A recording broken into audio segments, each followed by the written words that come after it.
tak tak dum tak dum tak tak dum tak dum tak tak dum tak dum tak tak dum tak dum tak tak dum tak dum tak tak dum tak dum tak tak dum tak dum tak tak dum tak dum tak tak dum tak dum tak tak dum tak dum tak tak dum tak dum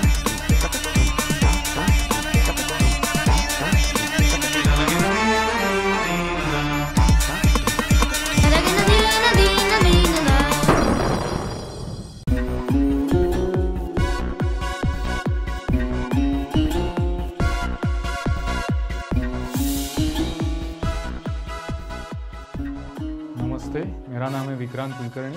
मैं प्रथम विज्ञान कार्यक्रम में काम करता हूं और अब यहाँ पे हम देखेंगे कि चंद्रमा की कलाएं कैसी होती है।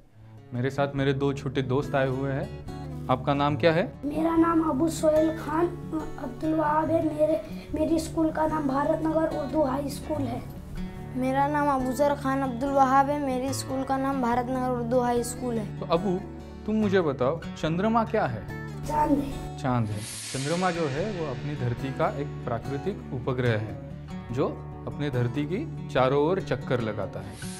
लेकिन क्या तुम्हें चंद्रमा हर दिन एक जैसा दिखाई देता है? नहीं, अलग अलग रहता है। क्या होता है? कभी थोड़ा कम, कभी थोड़ा ज्यादा, कभी पूरा एकदम गोल दिखता है और कभी दिखाई नहीं देता। ठीक है।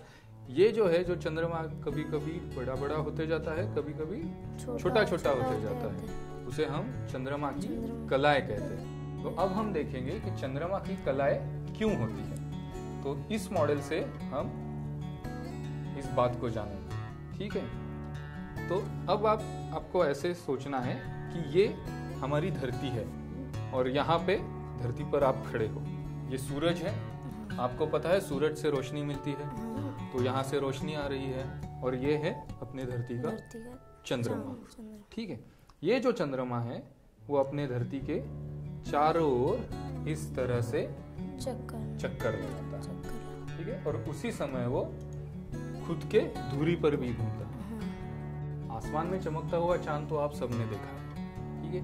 जैसे सूरज से हमें रोशनी मिलती है, उसी तरह चंद्रमा से भी रोशनी मिलती है। तो क्या चंद्रमा खुद की रोशनी देता है? नहीं।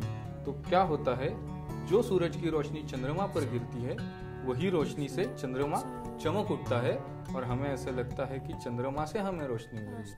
असल में क्या होता है, सूरज की रोशनी चांद पे पड़ती है, वो चांद हमें रोशनी देता है।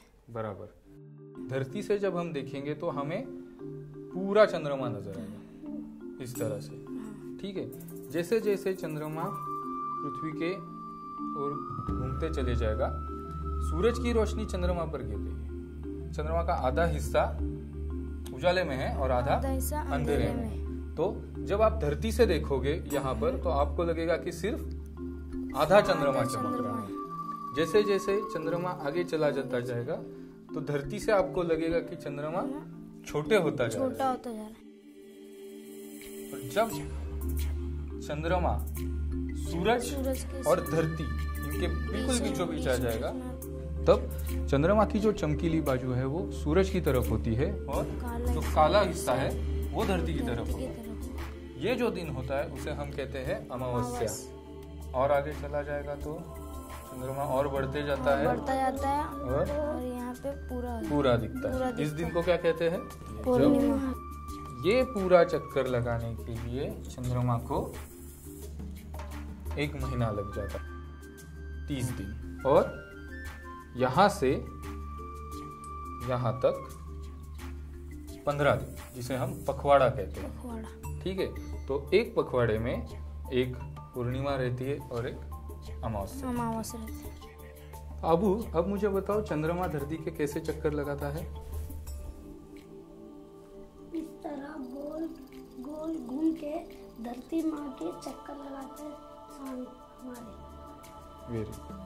आप मुझे बताओ कि पूर्णिमा कैसे होती है और अमावस कैसे होती है? ऐसा घूमते घूमते धरती माँ के घूमते घूमते यहाँ अमावस होता है, घूमते घूमते पूर्णिमा होता है। हमें चांद चमकीला क्यों दिखाई देता है? सूरज की रोशनी जब चांद पे पड़ती है तो चांद चमकीला दिखाई देता है। अमावस के दिन चंद्रमा आसमान में दिखाई क्यों नहीं देता?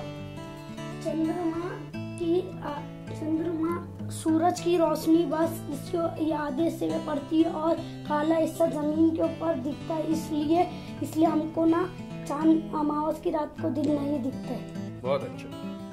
तो इस मॉडल के जरिए हमने ये देखा है कि दिन ब दिन चांद जो बढ़ते जाता है और कम हो जाता है, इसे हम चंद्रमा की कलाएं कहते हैं। वो कलाएं क्यों दिखती है?